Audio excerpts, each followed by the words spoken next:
Payson. Welcome back. Today I'm going to interview Hyrum Cox, who is running for Utah County Sheriff. I'd just like to hear some of the things that he has to say and hope that you find this beneficial in your choice of who you will be voting for. All right, let's get started. Hi, Hyrum. Hello, Cari. How are you? Good. Thanks for coming on the station and making the time. Thank you. I just wanted to first just ask you who you are. I'll give you kind of a compressed bio about me and my experience. Prior to starting in law enforcement, I managed a small family business. We had about 50 employees. I worked pretty much every area of the business, starting from a young age up through to it. My education focus has been on business administration through Utah State University and Western Governors University. I left the family business and got into law enforcement in Carbon County, Utah, where I worked for about 8 years. I started in corrections, working in the jail, gained a lot of experience in that side of law enforcement, working pretty much every area that there is to work in corrections, from booking and housing to jail transport. I was then selected to start the Family Drug Court program in Carbon County. It was essentially a kind of a last chance effort for parents to keep their kids or to get their kids back if they had already been removed by DCFS. And so it was kind of a collaboration between DCFS, the juvenile court system, and the sheriff's office to try and intervene in what historically has not been a very successful operation. I developed the policies and procedures and put that whole program together, and eventually ran the family and felony drug court programs for Carbon County. The felony drug court program, it was kind of a last stop before prison for substance abuse offenders. So through the years supervising those programs, I was able to grow those programs from just a single deputy to multiple deputies and civilian employees, and supervise hundreds of people through the programs over the years. We were able to have significantly reduced recidivism rates, even when compared to other drug court programs. I think that is because we had such a big focus on not only the reform side of things and the treatment side of things, but also accountability. I don't think that one side works without the other. I often tell people you can't change anything if you're not willing to change everything. And that holds true through pretty much any type of change. I served as a member of the Carbon County SWAT team as well as the sniper unit for several years, and was able to assist in drug task force operations, internet crime against children task force operations, and was lucky enough to be sent all over the country to learn about substance abuse, mental health, behavioral change, as well as other tactical type trainings that I was sent to. I left Carbon County and came to Utah County about 9 years ago. Since my time at Utah County, I've worked in the judicial division, which one thing a lot of people don't know about the sheriff's office is there's a statutory responsibility to provide court security and bailiff services to the state district courts that reside within the county. So I worked there for about a year. I learned a lot about the judicial side of things that were a little bit new, and that was a fantastic opportunity. I was then promoted to our enforcement division, where I worked county patrol, and I then went out to Eagle Mountain and I worked Eagle Mountain City Patrol for a year. I was then selected to be a member of our specialty enforcement canyon team, which focuses their efforts in the mountains and recreational areas of the county, primarily focused on drug and alcohol offenses. I was then asked to head up starting an alternative probation program in Utah County. It was ultimately called the Utah County Alternative Probation Program, and I authored all of the policies, did all of the budgets, and ran that program for several years. It is now recognized as kind of the cutting edge and model program for community supervision and reform. We've presented at state level. We've been asked to present at the national level to provide training for other agencies to implement our model that we were able to refine over the years. Part of what made that program so successful is, and this is where kind of my my business and data nerd sense starts to come out a little bit, but we wanted to figure out the why. That's one of my favorite questions to ask. And traditionally, the criminal justice system has had kind of the same approach. It's short jail sentences and possibly some probation sentences mixed in there, where probation is you go to the office, you do a drug test once a month, and wash, rinse, repeat. And eventually, after that doesn't work, then prison, longer term jail sentences start to come into play, and then parole and more probation. And it's really just this repetitive cycle that, if we start applying scientific definitions to, is literally the definition of insanity, because we're expecting a different result even though we're doing the exact same thing. And so what we wanted to do is try and understand why people recidivate or commit new crimes. And so there are a series of assessment tools available. They're called criminogenic risk assessment tools. And that allows us to have an objective, evidence-based approach to figuring out what it is about somebody's individual life circumstances that put them at risk of committing new crimes. And then we focus our efforts on those identified risk areas. So rather than a one size, sorry, go ahead. So this is like the ACEs, or different than the ACEs? Adverse childhood effects of trauma? There is components similar to that and training similar to that are involved in trauma-informed care, some of these other things that are specific to substance abuse or mental health. The criminogenic risk assessment systems are designed specifically for law enforcement and that community supervision side of things. And it helps us kind of initially identify some of the other substance abuse and mental health components, but then we refer those individuals to mental health professionals and substance abuse professionals to address that side of the equation.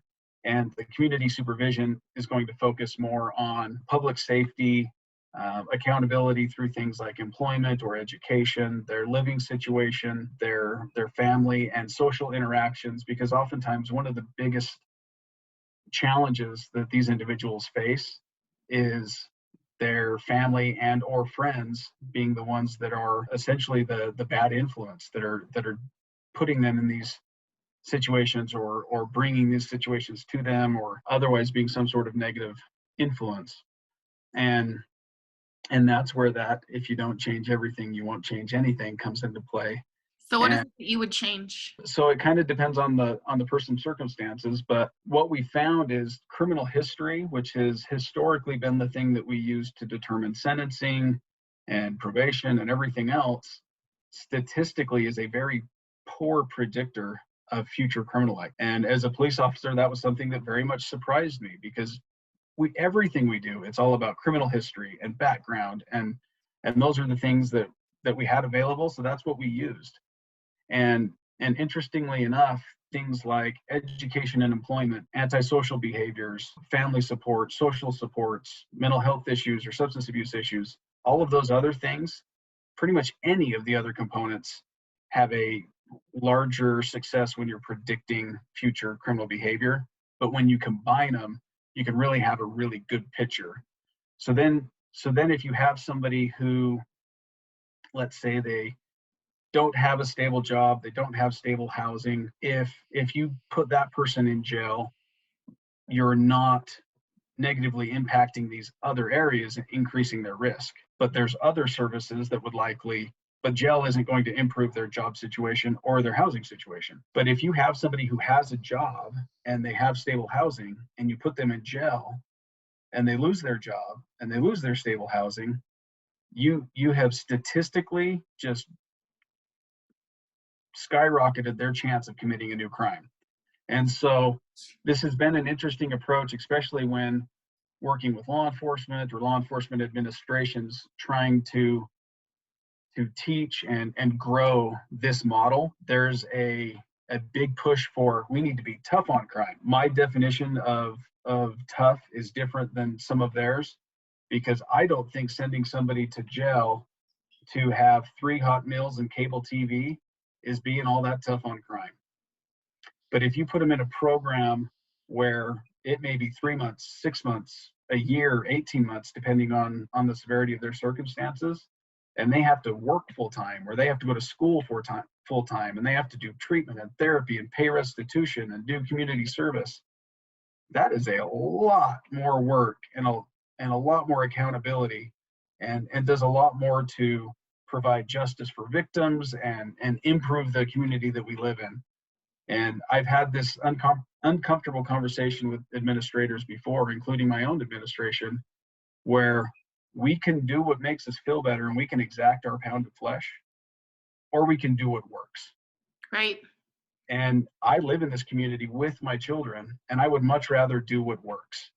And once you understand the research behind it, and you start to see the effects and the impact that it has on people's lives, it is a incredibly rewarding experience, and it's a lot of work, but it is so worth it.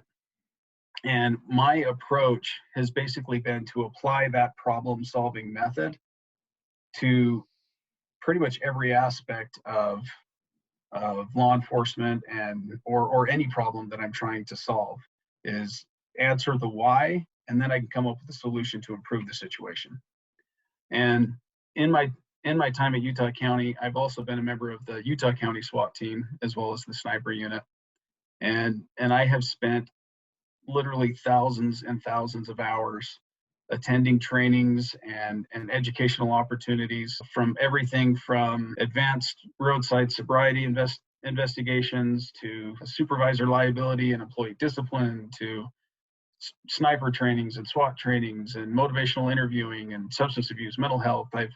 I've tried to give myself as broad of a base of knowledge and skill set as possible, because I believe in this approach that I call frontline leadership. It's that example, lead by example. Don't ever ask anybody to do something that you're not capable and willing to do yourself. It is having worked the front lines for so long, and having had supervisors who, for whatever reason, found themselves supervising a team where they had never done the job that they're supervising. That is a hurdle that those supervisors have to get over it. And some of them, they leap that hurdle and they do really well. And sometimes it is a barrier that just doesn't get broken through. That seems like that would be hard to be very compassionate either to the police or the people in the community if you don't know the experience that they're going through. I really wanted to ask you about kind of the current situation between police and the community and kind of the hostility. I don't know if you feel that here a lot. Coming from Seattle, It was an extreme focus. So what is that like here? And what would you do to improve it if it needs to be improved? I don't think it is as bad as other areas. But if history is any indicator, it will get as bad as other areas as our community grows. The larger our population gets, the more some of those problems are going to follow us. We have over 600,000 people in Utah County, and growing at breakneck speed. Those problems are coming here. Many of those problems are already here. I've had some incredibly positive law enforcement interactions over the last 16 years, and I've had some incredibly negative ones. I think especially with some of the programs that are coming to school, there's going to be some bitterness and some animosity trained in our children. Absolutely. So would you bring some sort of program into the schools to kind of combat that if you were able? And there's multiple things that I would do. I think back to my childhood, and my childhood relationship with law enforcement was different than what I see happening. It was, and I'm from a smaller town, so there's that aspect of things, but it was kind of that friendly neighborhood police officer, or the deputies were somebody that we saw as very much as heroes. We thought they were cool, and when they saw us, they would wave and we'd get high fives, and it was very much law enforcement felt part of the community. And law enforcement, there was two sides to it. And the shift that I have seen in my lifetime, and even in the last 16 years of my career, is there's been this shift that it's our job is enforcement, and our that everything, all of those other things, the mental health stuff or the community out, those, that's somebody else's job. And I think that push and that divide has been growing and growing to where law enforcement doesn't feel like they're part of the community, and the community doesn't feel like law enforcement is part of their community either. And Like what that I would take its toll, because it seems like a lot Mhm. of people that get into policing get in because they want to, I mean, for lack of a better term, they do want to be that hero. They do want to Absolutely. be The that vast community. majority of law enforcement officers that I have met and worked with over my entire career are patriotic, service-minded, just good people. There are always bad apples. And another thing that happens, and this is the fault of the culture in law enforcement and a lot of the supervision and administrative models, is when somebody is exposed to the ugly part of our world over and over and over and over again, you start to really harden yourself to those things, and you get cynical, and it can be emotionally, it can be a very destructive thing. I have felt the effects of those battles myself over the years, where I find myself not feeling the way that my brain and my heart is telling me that I should feel. And I think a big part of that is because of that focus on enforcement. So there's a supervisory model that exists in law enforcement, and this is part of that kind of tough guy, good old boy culture that is, to me, is a problem for law enforcement. Including And in our county. yes, absolutely, even in Utah County. Okay. And the the proactive activity, so you're going to respond to your 911 calls, and when dispatch tells you that you've got somewhere to go, and you're always expected to do those. And then the time where you're not doing those, that's where they're looking to measure your productivity. And I, for one, am somebody who thinks that law enforcement should never be producing anything. We're by nature designed to respond to help our community. Proactive patrol is a good thing, and we need to be looking for problems. But if the only tool that you have is a hammer, everything starts to look like a nail. And through my business and education experience, as well as my experience in law enforcement, one of the things that I have learned is that you only increase the behavior that you encourage, and you can only encourage the behavior that you track. And right now, the only behavior that is tracked is arrests and citations and traffic stops. And that's how they're determining if somebody's productive. And so when it comes time for promotions or evaluations or specialty assignments, and they want to see if somebody's being productive, if they're working hard, that's what they look at. And so you may have an officer who responds to his calls for service and his 911 calls, and then he spends the rest of his shift walking through schools and stopping by playgrounds and interacting with kids and checking on this house where he knows that somebody was a victim of a crime, or this elderly person that he knows needs help taking their garbage to the street or getting the can back to their house. He could stop and do all of those things and be busy all day, but because those things aren't tracked and he's not given credit for it, when it comes time for those promotions and everything else, he's going to be seen as lazy or not productive. And you can be the most kind, service oriented person there is, but when your good deeds are ignored or essentially even punished, it really brings a new definition to no good deed goes unpunished. Right. And that is going to have a negative impact on the way that they do their job, and by extension that has an incredibly negative impact on the interaction with the community and that public perception of law enforcement. And what I would do is implement a tracking system and get back to those public service roots of law enforcement, to where you're going to be encouraged and empowered to do those acts of service, and you're going to get credit for it when it comes time to seeing if somebody's working hard and getting things. I feel that those statistical reviews should be blind to whether that is a positive social or positive community interaction or an enforcement action. And I think bringing that balance back, the supervisory and administrative side of things, will do huge things to improve the public perception and the public relationship with law enforcement. So I do And want to, oh, go ahead. Go ahead. oh no, go ahead.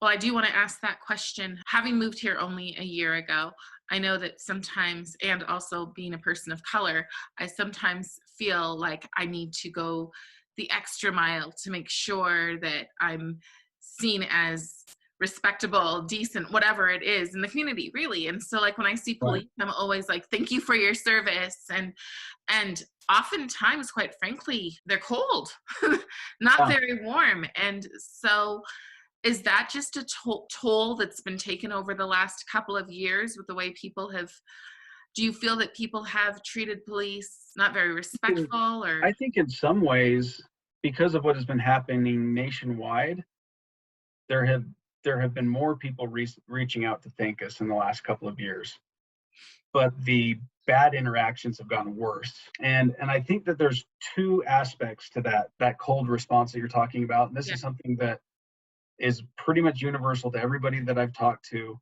is that the law enforcement can seem cold, or they you know automatically assume that you're up to no good, and these are a lot of things that happen over the years, in part as a defense mechanism emotionally, because they've been hardened to everything that's been going on.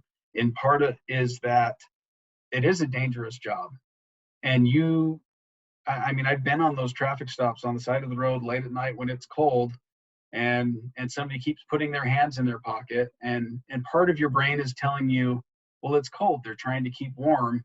And then that danger part of your brain is screaming, don't let them do that. And they put their hand back in their pocket, and you pull their hands out of their pocket and you find a loaded handgun in there. And these are things that happen every day in law enforcement. And so you end up with this state of hypervigilance that is unhealthy to stay at all the time.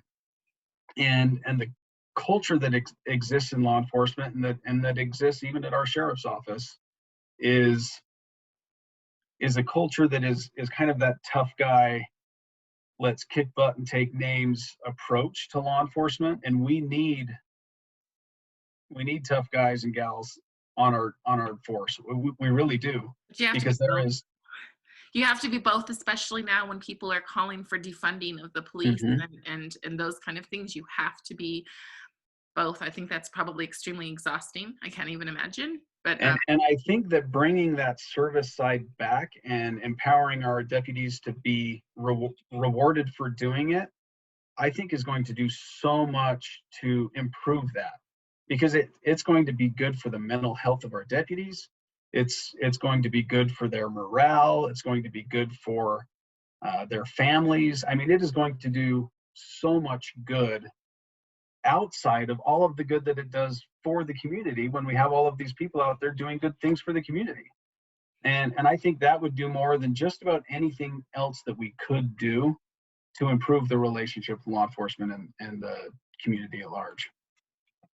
yeah, that makes a lot of sense to me. I have two more questions for you. We're just coming out of the pandemic. We're just coming out of lockdowns, and you were a business owner. If you were police chief and unconstitutional things were passed out, mandates were passed out, how would you react to those?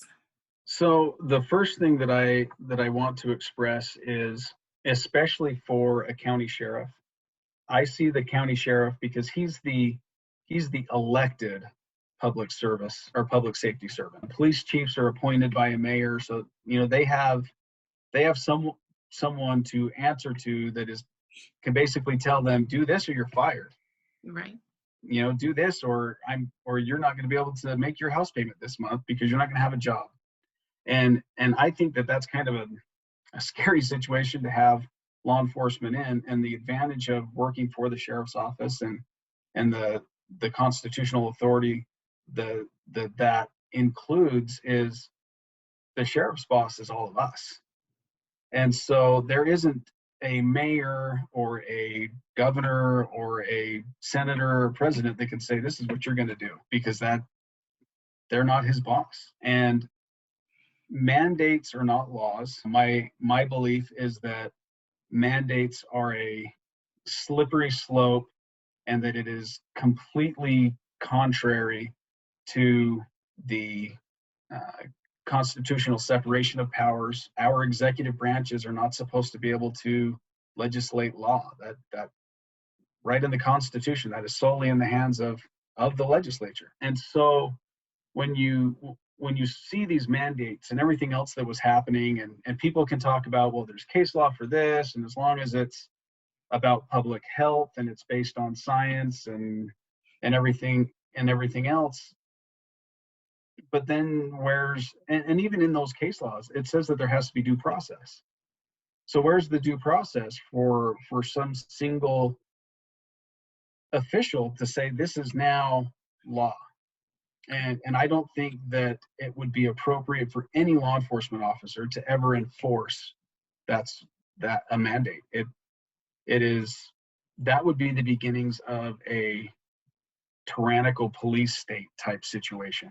And I think that that is a scary and dangerous road to even be on at all.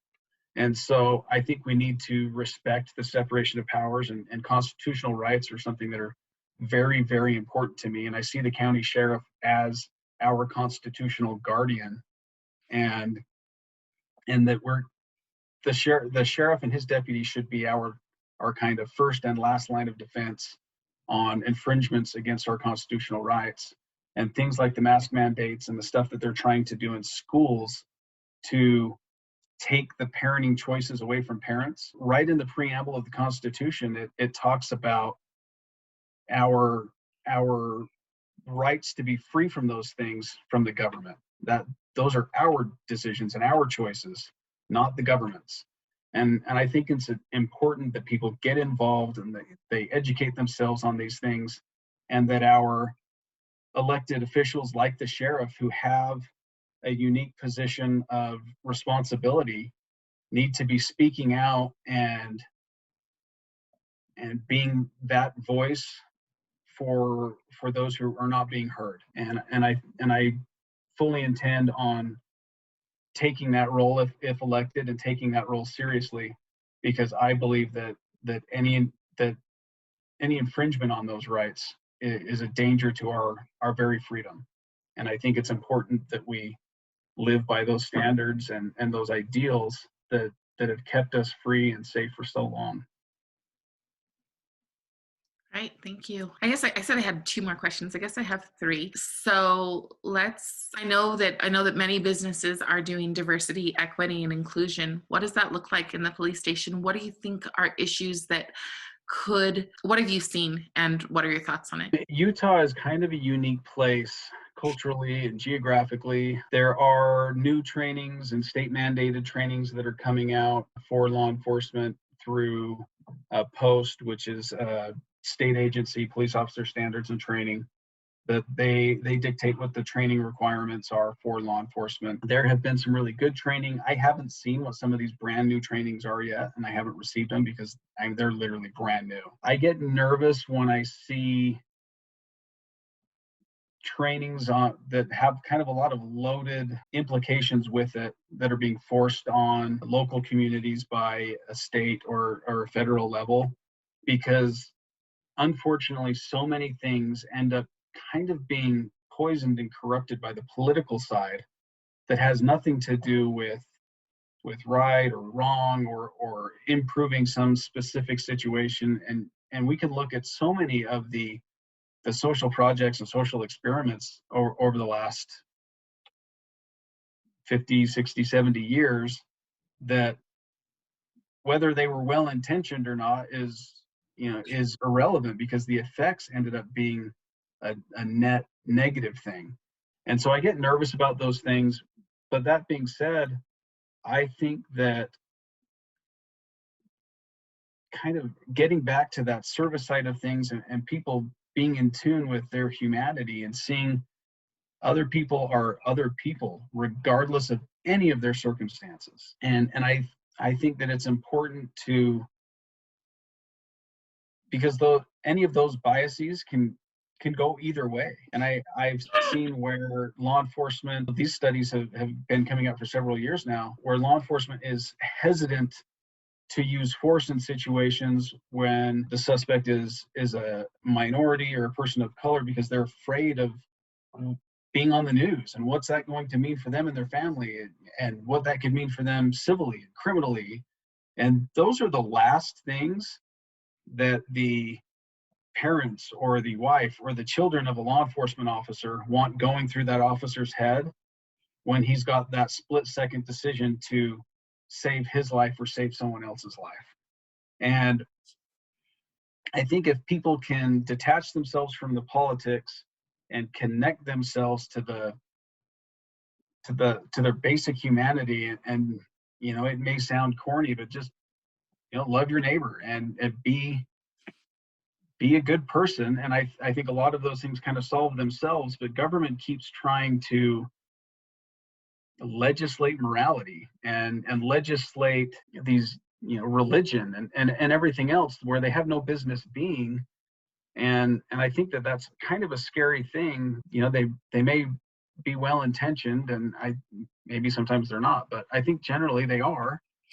And I think that the public and community leaders and people like yourself who are getting out there and speaking about their own experiences and trying to be the change that people are talking about, I think that's far more effective, because I've yet to see a government program that is really good and efficient at doing anything. I mean, we look at even efficiency financially. The county property taxes, they were wanting to raise them over 100%. And we did find ourselves in a situation where the cost of business kept going up, but the taxes weren't increasing, because in Utah, the taxes, there's no like automatic increase that goes up as cost of living goes up or anything. And so an adjustment hadn't been made in I think it was 30 years or 26 years or something. And so there was a real need to address the budgets and the tax brackets or the tax evaluations and everything. But the school board taxes, that stuff goes up every year, and there are so few people showing up to those meetings. I mean, that is Supposed to. You're not supposed to. you may get escorted out. And so there was this big push for, well, if we want to catch up to where we were 26 years ago, we need to do 105 or 106% increase. And people are freaking out, justifiably so. Every business and every household, they have to figure out how to live within their means, whether they got the pay raise that they needed or wanted. Or government is kind of immune to that, because they just increase the budget. They run up the limit on the credit card whenever they need more. And I think we need to get away from that approach. The sheriff's office budget has gone up 40% in the last 3.5 years. Our jail population is half of what it was at that same time, but the costs keep going up. And that has not translated through to an increase in services or an increase of deputies on the street. And I think we need to have transparency on where is this money going, and why aren't we focusing on the areas that we need to be focusing on, because we have some very critical areas that are not being served right now, and I intend to change that. And what are those areas? So the biggest one for me is our special victims. So crimes like internet crimes against children, other online predators, sex trafficking, prostitution, child pornography. Those crimes have a incredibly profound impact on people's lives, and often a generational way for the victims of those crimes. And that is relevant to Utah County currently? It really is. I wish it wasn't, but the sheriff's office has 3 detectives assigned to our special victims unit. They are all very busy, and they respond to crimes after someone has been victimized. Unfortunately, they don't have the staffing to proactively go after those online predators and the sex traffickers and the child pornography producers. We have about 15 personnel assigned in one way or another through the different teams for proactive drug and alcohol enforcement and even traffic enforcement. And to have that disparity where we have 15 people assigned to drugs and alcohol and traffic, and we have 0 assigned to proactive special victims crimes. And that goes back to that tough guy culture of let's go kick butt and take names. Let's see what kind of numbers we can produce. Utah County Sheriff's Office has been the #1 producer of DUIs statewide many times, even though we're not the largest agency and we're not the largest community. And that's a whole nother area to talk about. But I think bringing that balance back to the sheriff's office or bringing it to the sheriff's office to where we are focused equally on service and enforcement and our special victims and the proactive investigative work and the proactive reform type work.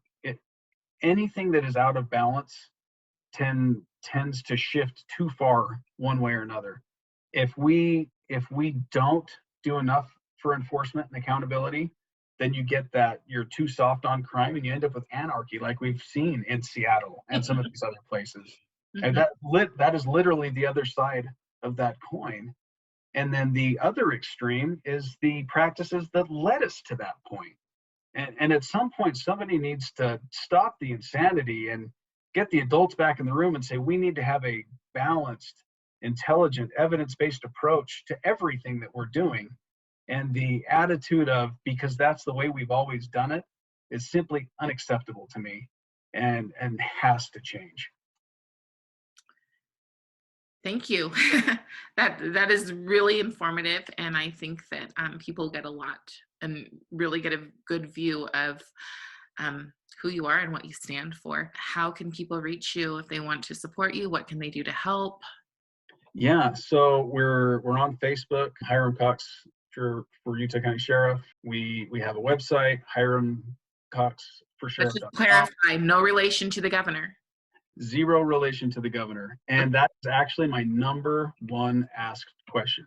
So just to be official, I have 0 relation to the governor. I don't have some state administrator helping my campaign or funding my campaign. We're 100% self-funded. We see it as a family event. Our 95% of our funds came from, and this is just to show how much we believe in the changes that are needed. We came to the decision that I was either going to leave and work somewhere else or even leave law enforcement altogether, or I could stand up and do something about it, and I could be the change. And so we refinanced our house and we pulled some equity out to fund this campaign. And we wanted to be able to do this as much as we could on our own before we even asked anyone for any financial help. And so we've had a few family and friends that have sent some small amounts, even though we didn't ask. And we're not going to owe any favors. We don't have a political action committee. We don't have wealthy donors, and there are no favors owed. And we're not making any new friends to make this happen. And I think getting rid of that political side of, it's not even politics. It's kind of an old boys club. Yeah. And there's got to be a better way to do it.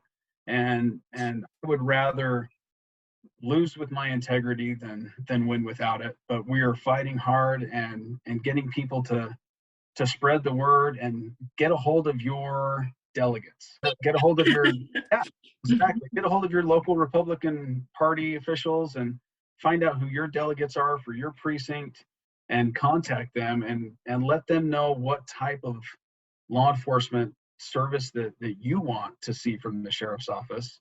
And if the things that I'm saying resonate with you and make sense, and that's the type of law enforcement service that you would like to see, then please contact your delegates and ask them to support me. I'm trying to reach out to as many delegates as I can. I'm making dozens of phone calls a day and emails and going to as many events as we can. We're going to have some events coming up soon and we'll be putting that on Facebook and the website, sending out mailers and text and everything else to delegates. But spread the word that you're ready for a change and return to our service roots and in public service. And I would love people's support, and I hope to be given the opportunity to not only earn it, but then keep it day in and day out, year in and year out. One of the big things that I want to do is, as I've been preparing for this campaign and trying to get budgets and expenditures, I mean, there is like legal hurdle after legal hurdle. I work there,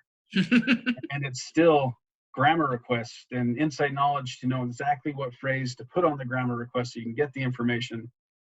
I think that that is absolutely crazy that the taxpayers can't go to the sheriff's office website and see a quarterly report of all the line item expenditures to hold our public officials accountable. You don't get to come and say, I need to increase your property tax by 67%, which is what they did a year and a half ago. And then I don't get to just say, well, what do you plan to spend it on? And that's like a generic, annual budget request type thing that doesn't tell you anything about what they're actually going to Oh, spend. the school boards are trying to make it so that you have to have a student in that school in order to be able to see what's being taught in the school. So you can't just be a taxpayer. That's So crazy. And I'm like, it's yeah, my taxes paying for you to teach kids who knows what. So, okay. and I intend to make that transparency a part of everyday operations for the sheriff's office. And I've had the same approach with people when they ask about my campaign or finances or funding. The financial disclosures that we'll file will show that transparency, and I'm happy to show campaign finance records to anybody who wants to see them. And I think that that's the approach that has to be had in government service. Very few good things happen in the dark and in the secret. And I think it's time that we started shining the light on these dark corners and figure out what is really happening, what our resources are being spent on, what is being taught to our children, what is happening in our criminal justice systems, what is happening in our universities and colleges. We can't just bury our heads in the sand and pretend that everything's going to get better or that everything is great. We're lucky here. Things are better here than a lot of places, maybe even than most places. But a good way for that to change for the worse is for us to ignore problems and pretend that they're better than they are. Right. Well, thank you so much, Hyrum. I really appreciate it. Yeah, I'll edit it and it'll probably be up. My guess is my husband will take it over and it'll be up tomorrow. Okay. He's the precinct chair. So Oh, great. I hope that I've been able to share some of my insights with you, and hopefully I've been able to convince you, and I look forward to talking again sometime. Sounds great. Yeah, well, I'll probably see you at some of the Meet the Candidate events. So Absolutely. all right. Thank you. Thank you so Bye-bye. much. Bye.